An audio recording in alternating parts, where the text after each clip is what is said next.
les Africains, les Congolais, clairement, Mundela c'est Ayebike. Bisonde tozala na Nzambe.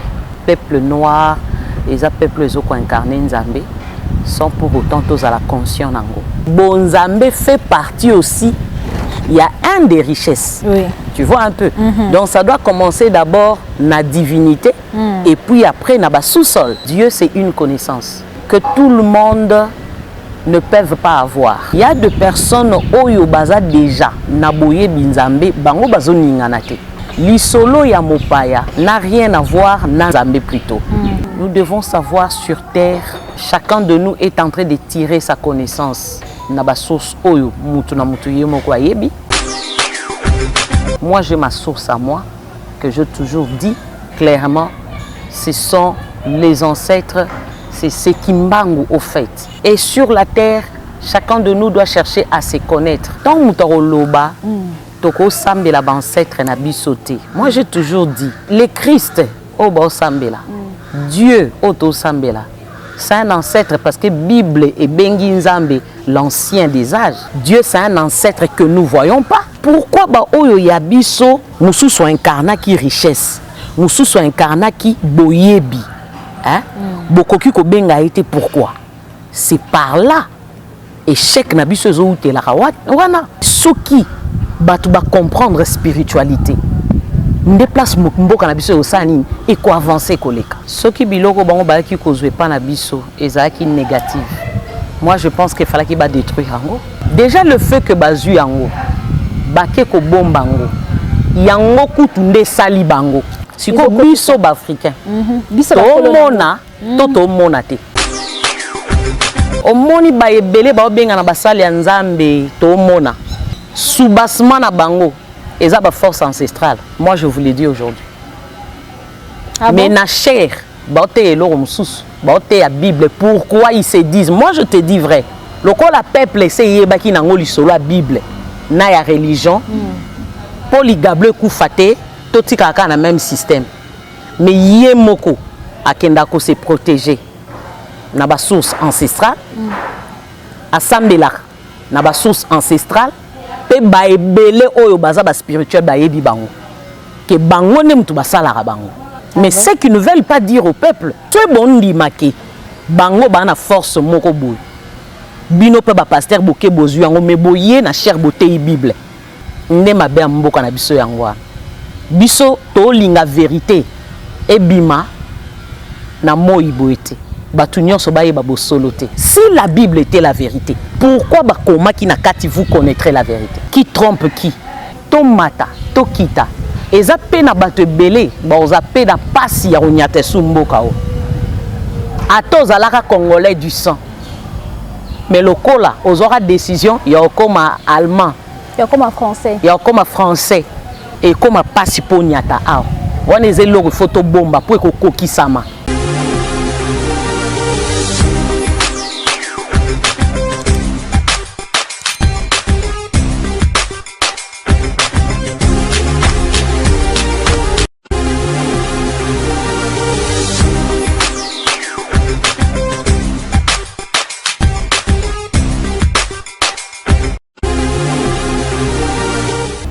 Apprenons-les à croire et non à raisonner. Wanezalaki malobaya Léopold D. Na pesi binombote bisikanyo so besoin ibandeko balandi ya GLK News. Lelo nazali na esengo lisusu une fois de plus ya koyeba koyembe ya bino mamangoma. Lolenge mamangoma aibaki na kula kabiso mikoyelekaki tokoyeba na kozongela ye poto ba kolobela mai o etali ba ancêtre na biso. Mkola lelo tokoyeba pe na koyeba ko décortiquer discours ya Léopold D oyo ayebaki na kotinda ba missionnaire place makambu nyonso ebanda tokoyeba na ko beta pe lisolo wana. Je m'en vais directement dire bonjour à Maman Ngoma et bienvenue encore dans notre émission Entretien. Bonjour Maman madame. Ngoma. Bonjour. Boni Maman Ngoma. Kinezali. Et c'est toujours encore une fois de plus na émission Nabiso. Toza Kotardete, on y va directement la première question. J'espère que Maman Ngoma oyebi discours ya Léopold D.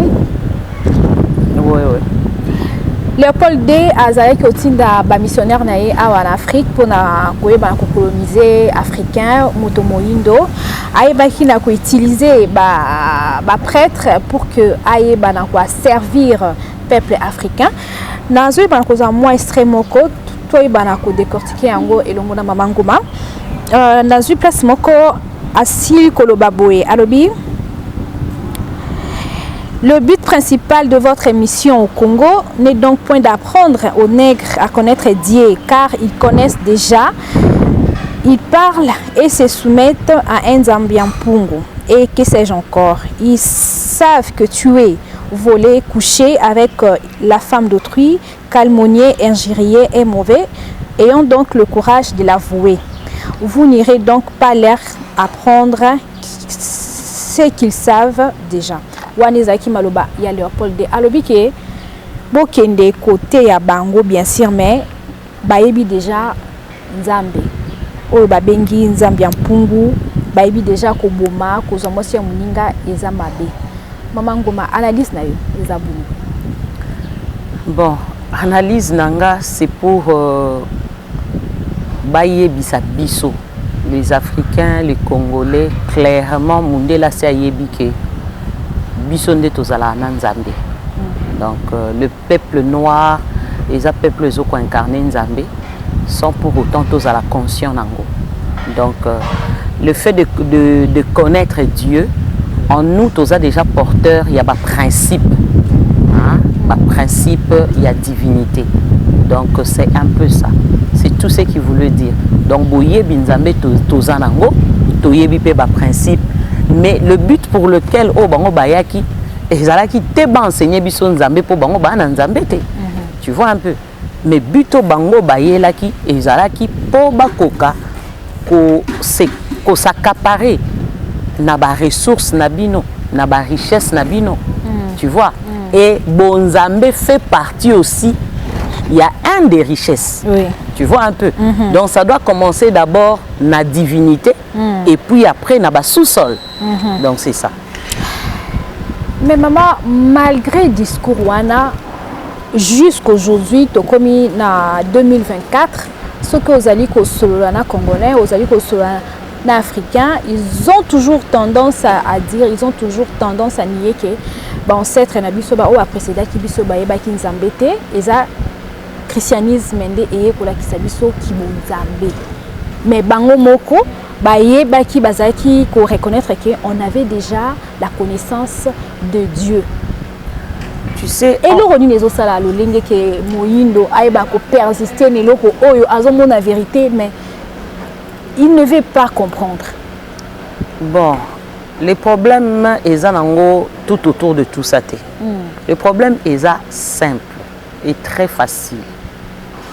J'ai toujours dit Dieu c'est une connaissance que tout le monde ne peut pas avoir. Oui. Tu vois un peu. Et ça batunion sauté les babengami baye banzambe to bazala na boye binzambe pour eza boyebi ozomona. Alors quand tu dis comment le Congolais n'arrive pas à comprendre cela, mais moi je veux te dire, ce n'est pas tous les Congolais qui babengami baye bango. Parce que baye o bazala déjà na boye binzambe bayebi keza bongo. Tu vois, malgré que tozo roteaka, tozo rolobaka, tozo sigéré makambu, moi je veux vous dire, il y a des personnes oyo baza déjà na boye binzambe bango bazo ninganate. Baza focus na lisolo na bango ya bonzambe. Lisolo ya mopaya n'a rien à voir na Nzambe plutôt. Tu vois, l'église des réveils ne peuvent pas oyo batu bazolo balelo ke yango nde Nzambo ba memeli biso te lisolo eza bongo te. En parlant de nos ancêtres, batu belé bazo yeba kobala ni samakambo tozolo bate. Quand on parle des ancêtres, on parle de tout un monde ancestral. Dans ces mondes-là, on suppose que les ancêtres nabiso nyonso bazalaka wana. Quand je dis ancêtres nabiso nyonso, les ancêtres oyo bazala positive. Cela veut dire ceux qui ont incarné cette connaissance ya Nzambe. Donc oyo bazala na Nzambe. Tu vois un peu. oyo batambola na se ya ba principe nde bayi wana baza na monde wana o tozo benga le monde astral o ezali monde ya minzoto. J'en avais déjà parlé na bémission nanga mususu. Tu vois, parce que batu ba confondaka ba mo ebele. Quand on parle du monde astral, c'est un monde ya minzoto, hein? C'est un monde oyo ba étoile evandi.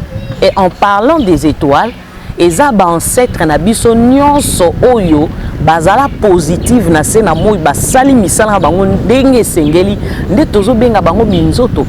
Soki tozongi na kati ya Bible oyo mondela memeli biso parce que na lobaka mondele abalusaka makambu akode makambu po bo comprendre te mais mondela betaka histoire na bino moko. Mondele abeti histoire moko na Bible ya Abraham, l'histoire d'Abraham.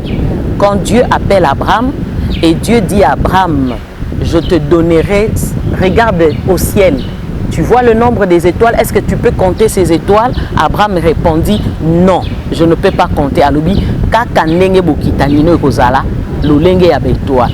Alobi, tala na mabele. Okoka ko compter mabelo na kokoka te. Tu vois un peu, c'est là ndeba descendant na yo. Il a fait allusion à quoi? Ce langage-là faisait allusion à quoi? Les étoiles qui sont nos ancêtres, tu vois un peu. Et sur la terre, des personnes oyope, bazo zala sena moy, o baola ta corps physique, bazo ya kana mission. Donc asali allusion ya bato yo mi balé o baza enrelé na bomoko. Mais bato bazo comprendre loko wana te. Tu vois, on ne peut pas koloba bako qu'on a biso ba négative tandis que bakomi ba étoile. Tu vois?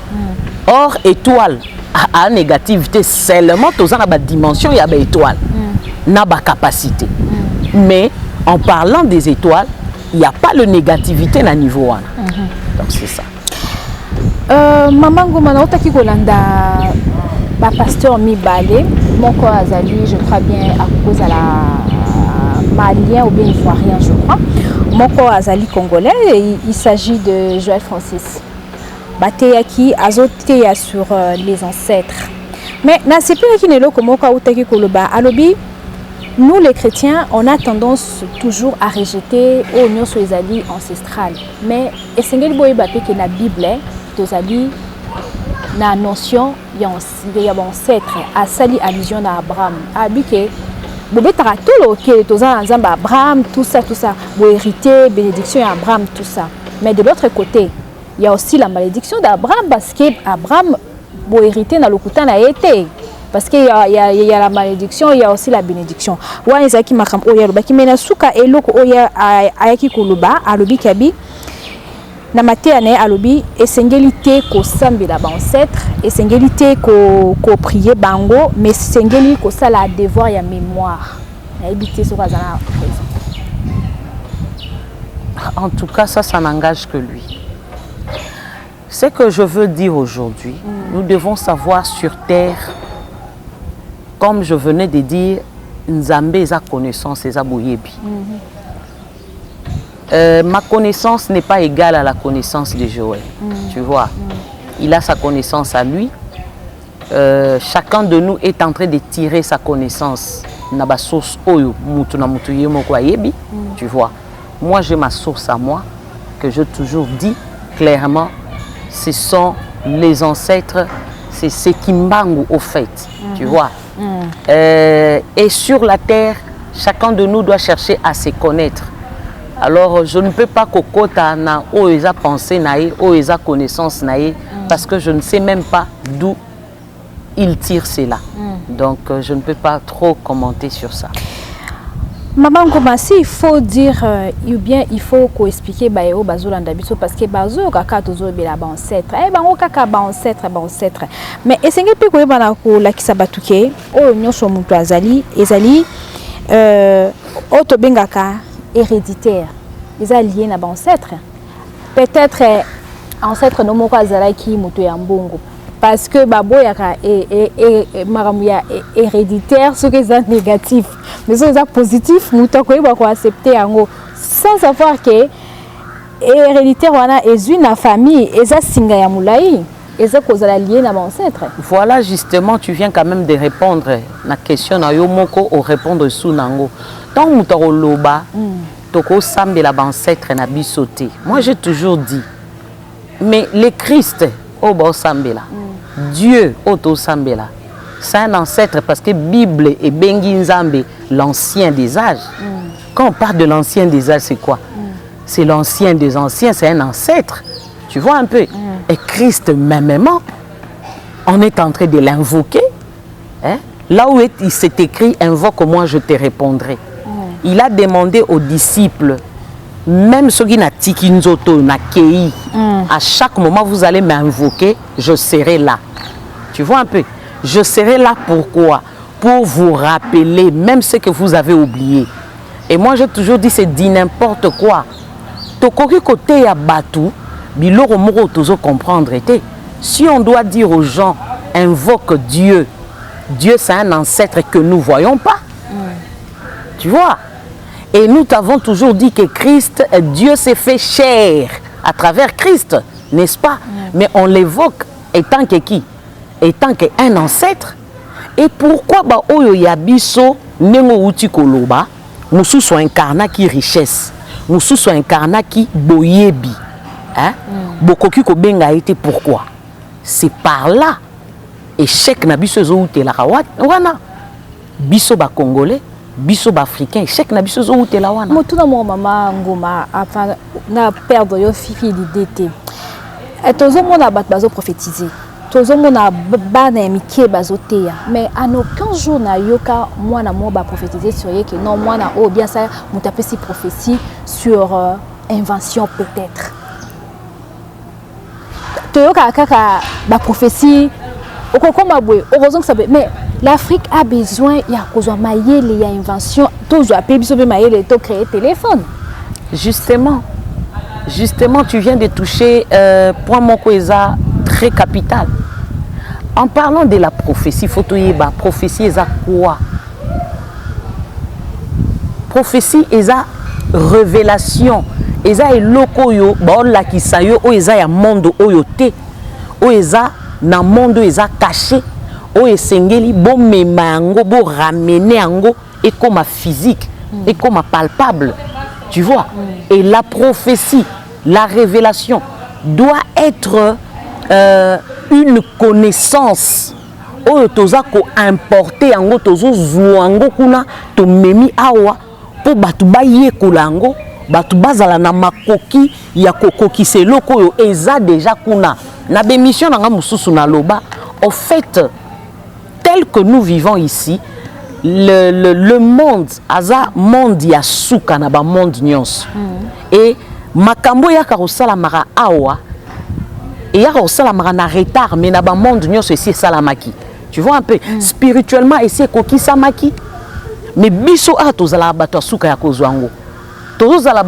Pourquoi? Si nous avons des personnes réellement qui sont capables de faire de voyages, parce que la personne qui prophétise, la personne qui voit, c'est une personne qui a la capacité de faire le voyage. Cela veut dire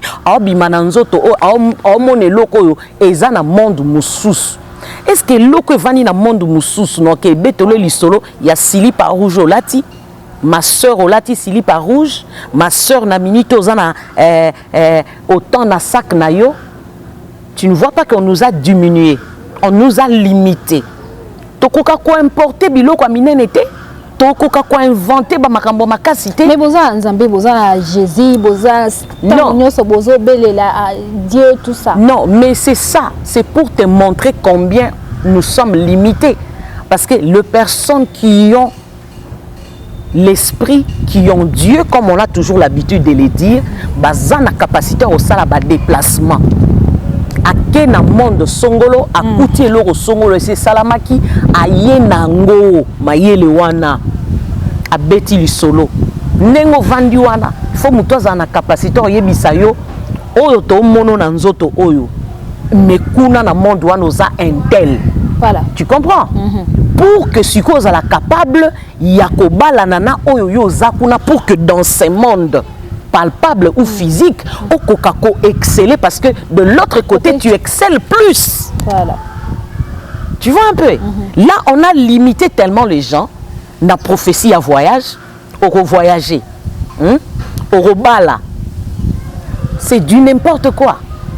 Tu as limité na niveau wana. Mais ceux qui tu vas comprendre spiritualité.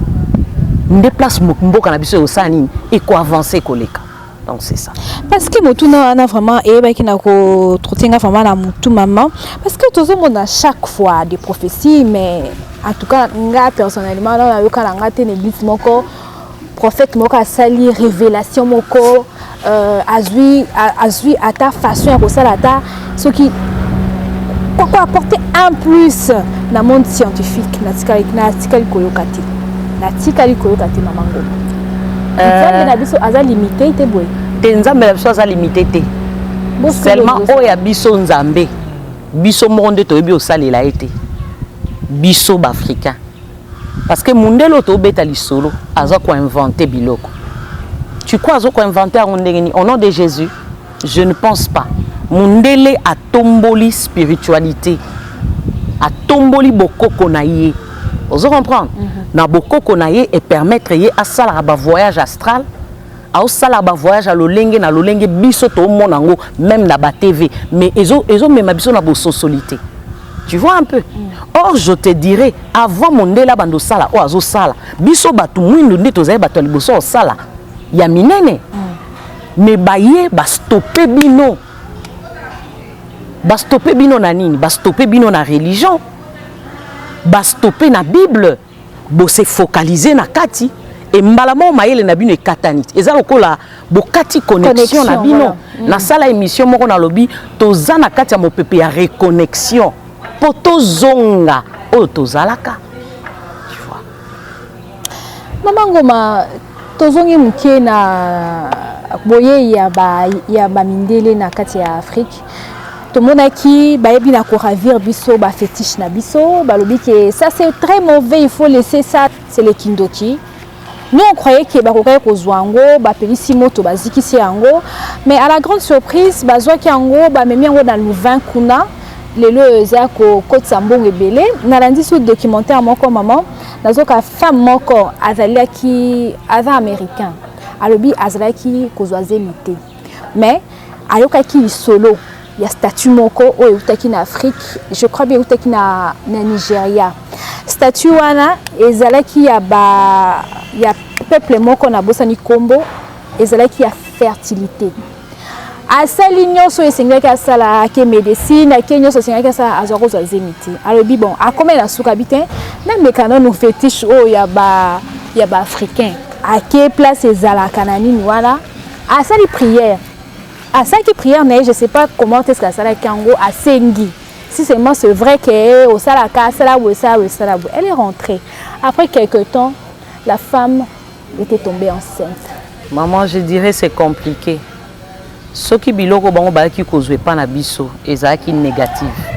moi je pense qu'il fallait qu'il va détruire yango déjà le fait que bazu yango bake ko bomba yango yango kutunde sali bango ezo sala bango ezo ko tambongo chaque fois ba million voilà siko biso ba africain biso ba mona toto mona te tozo yoka kaka ndenge batu bazo zalaka biso kaka Yesu et puis je vais dire à certaines personnes au moni ba ebele ba obenga na basali ya Nzambe to mona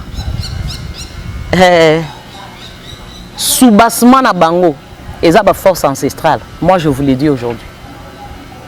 Ah mais bon? Na chair, la Bible, pourquoi ils se disent? Moi je te dis vrai. Pourquoi? Le peuple essaye de la Bible, na ya religion, polygable koufate, tout le na même système. Mais yé moko akendako se protéger. Na ba source ancestrale, assemblée na ba source ancestrale, pe ba ebele oyo baza ba spirituel ba yebi bango. Que bango ne mutu basala bango. Mais ceux qui ne veulent pas dire au peuple. Donc par là je dis que c'est regrettable. Ba pasteur ebelo zo mona na ba prophète. Ba kenaka na CCCC, ba kutani na bayo ba spirituel. On otanga ba kombote, ba kendaka ba tirer force na bango kuna. Parce que so bon ndimake bango ba na force moko boy. bino pe ba pasteur boke bozu yango me boye na cher beauté Bible. Qui trompe qui? Nde mabe ya mboka na biso yango. Biso to linga vérité e bima na moi boete. Batu nyonso bayeba bosolo te. Oh kaka Bible lo et Bible wane lobi, vous connaîtrez la vérité et cette vérité vous affranchira. Si la Bible était la vérité, pourquoi bakoma ki na kati vous connaîtrez la vérité? Tu ne vois pas que bamema ki biso na ba code na kati ya Bible wana pour que après bo comprendre bino moko ke na kati ya Bible wana ndepe bo découvrir vérité ndenge kimbango alobaki. Kimbango alobaki bo continuer ko tanga Biblia parce que boko yeba na ko kanga kaka moyibi na eloko oyo yemoko aibi oye aila kibino. Voilà, motuno mosusu ezali ka mama na même optique wana. Tout le monde a kippé Yemoko, le pape François, Oyo, Aeba Kinapé dans Koebanako, tant makambu yaba homosexualité, Eba Kinako Ndongwana, ba africain, ba prêtre africain, ba boyaki, maïwana na Afrique. Mais le pape Aebi na Koebisa ba africain que Baïba ke Bible ezali culture européenne. Mais apparemment, nous les Africains, apparemment, tous en amateur, tous en amateur, bateau va me mettre bino que c'est pas le vôtre. Bah on va me mettre bino en robe que bah on mourut batanga na bah on souté. Mais nous les Congolais, nous les Africains, on a tendance à regarder la Bible coller quand même bateau bah il a qui biso yango. Yozo bakutu Bible na ba temple au bango mo batonga kuna na mboka na bango lelo ezokoma ba hôtel ezokoma ba boîte. Tu vois un peu. Bible o bayeli bino bango mo bazala na katité po ba resurvie na bango ba se confier kanango te. Ba se confier na Bible te le jour ba mamango ma yebite soko kindara mikili poto na yebite soko kindara o ba réalité na ba bi ke ba blanc ba kinda église te. Ba kinda église te ba sambela la Bible te. Ba sambela te. Et puis ba ça ko se développer pas grâce à la Bible. Et puis tomoni na Chine kuna, j'ai suivi une dame là lobi ke en Chine baboya christianisme. Est-ce que ça qu'on développé te? Oh. Et à Kamotuna. Baboya ngo ba se développer. Les lobino sont beaucoup moins en Chine. Tu vois? Jésus. Je veux te dire quelque chose, maman. Il n'y a pas longtemps, babetenga li solo moko et pas bakoko nanga pour me dire aux hommes na Congo o lelo batunyo so ba osaka nango. Quand tu as RDC, c'est vrai. Tala lobby batubaki maki na Chine. Na Chine ndezo sunga. Tolongwe na Chine. Na Turquie ndezo sunga. Tolongwe na Turquie. Na Angola nde. Bamboka onyo se sali succès. Liboso tozo kende boyoka kaka nyoso eko ya na se. Angola esili, Chine esili. Turquie et Sili, bamboka nyonso biso to kimela ki poto ke luka vikuna et Sila. Et les gens chercheront maintenant à venir ici. C'est ici. Tomata, tokita. Eza pe na bato belé, ba oza pe na pasi ya onyate sumboka o. Ato zalaka congolais du sang. Mais lokola ozora décision, ya okoma allemand, ya okoma français. Ya okoma français. Et comme passe pour nyata aw wana ezelo photo bomba pour kokokisama na bakisi susumo konzi kimbanga lobaki alobi bana nange belé bakokende mais bakozala na difficulté kozonga ebele na bango bakokufa bakozonga te et kokokisama Congo oyo e olata nkembo nango Congo oyo e kozonga na nzela ya bonzambe nango po nzambe ndi azao bipa nyonso tozo baluko nzambe azana ete ba makelele nyonso tozo mona c'est pour un temps ça va prendre fin.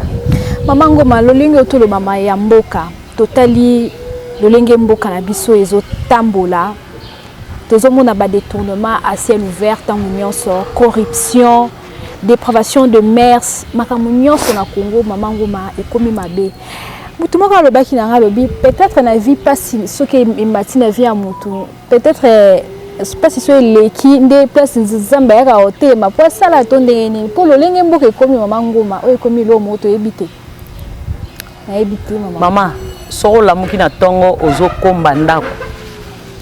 O komba ndako ozo komba ba chambre tout ça. Tu as obimisa on la porte d'entrée hein. Tango oyo obimisa on bona teke saleté comme sous makasi. Avant ibima libanda. Donc c'est tout à fait normal. Faut salité au nyonso to mona ngo penza. Penan to monité. O nyonso bata maki wana. Mvuluze aibisa ranga lobi hein. Liboso tozo kene nyonso e batama erobima na polele. Même l'olenge ya batu. Même quand tu parles des ancêtres, ndenge batu walo boto yebi ba ancêtre na biso, bazalaka ya bien te, bazalaka boye. Non. Tozana ba ancêtre na biso tozo bien. Quand on parle des ancêtres, cela veut dire que ce sont de bonnes personnes. Nous sommes dans un mélange. Alors na kati ya mélange wana kimbango azokende ko sukola lisolo na ye. Tokende komona wapi ya malamu wapi ya mabe ezala na kati ya gouvernement biloko nyonso ezo leka lelo nga na sina lobaki yango na ba émission na nga na sina lobaki yango trahison na sina lobaki yango tu vois un peu il faut emona na boye na poisana batu nyonso to comprendre que mboka na biso e bande okumbama na batu malamu ti Maman Ngoma na okaki na émission moko tolekaki olobi soki congolais ayo quitté parce que azomona et ko se multiplier na ina ba saso motuna moko ezali même ba kondi o tozozwa baza sans cœur sans amour du pays c'est que biso tozo mériter bango d'une façon ou d'une autre to mérita ki bango pona berère na biso il faut to yeba ke tangu peuple ayo ki nzambe te atosi nzambe te sentence ezalaka tu vois après sentence grâce paix et yaka voilà pourquoi il y a son des trompettes au ezo salama il y a message au tozolo baso batunyo so bazongi alors liberté et kokota Maman Ngoma soki sengeli oyo ba ko expliquer na ba landina biso nini o muta congolais bien africain koki ko sala pour que ay bala kozonga na nzela ya ba ancêtre na parce que ba ko kaka tozonga ba ancêtre tozonga ba ancêtre. Que devons-nous faire pour que tomeka kozonga tomeka ta ya kozonga d'abord il faut toyeba l'ancestralité ça quand on parle de l'ancestralité c'est notre spiritualité hein eza spiritualité na biso o eza lié na biso nation nyonso azaka na spiritualité na ye yango tozoloba ba ancêtre na biso ba koko na biso quand on voit ancêtre on commence d'abord par le créateur. Il est le numéro 1, ainsi de suite. Là, il a créé un monde, il y a baye oyo, bazan na kati ya divinité naïe. Donc, bo santu naïe et tant que mokeli. C'est par là qu'on a toujours parlé de l'ancestralité. Alors, poto zonga yango, il faut tondi manzambe mokeli, tondi mape ba koko na biso, ba santu oyo baza elongo moko, na nzambe mokeli. Simple. Lilo bana asukeza boni pona émission na biso mkola lilo. Lilo bananga suka tuninga ba question ebele alors na éviter na focaliser lilo bananga suka na point. OK, je dirais ceci. Na rosenga kaka na ekolo na biso toyeba ko valoriser o ezali spiritualité na biso to bokoko na biso. Nation nyonso po ekende liboso esenga ka bango ba se connecter na mosisa na bango. Alors, Mosisa na biso eza bokoko. Tu vois, l'ancestral. C'est ça même le vrai Dieu. Hein? Quand on parle de Dieu, Dieu, c'est lui. Parce qu'il est noir, c'est un Africain. Toko moyo kango lelo, toko douter nangote. To landate parce que mundele to longola complexe wana tozonga na Mosisa na biso. C'est ça. Voilà, bandeko balandi. Tokomi déjà na suka ya émission na biso mais ali mbala suka teto ba kozana Maman Ngoma. J'espère que prochainement tokoyo ba suka kozala na ye poto ba kolobia lisusu mayo etali bolamuki ya moto moindo tozaki na sengo ko ba ki bozaki bele bolandi biso tokoyo ba kosenga na bino kaka boye ba ko s'abonner belé puis boye ba na ko aimer ba vidéo na biso et kozala seul moyen o bokoki ko sunga chaîne na bino e ba okende liboso na tondi bino botondi. Au revoir.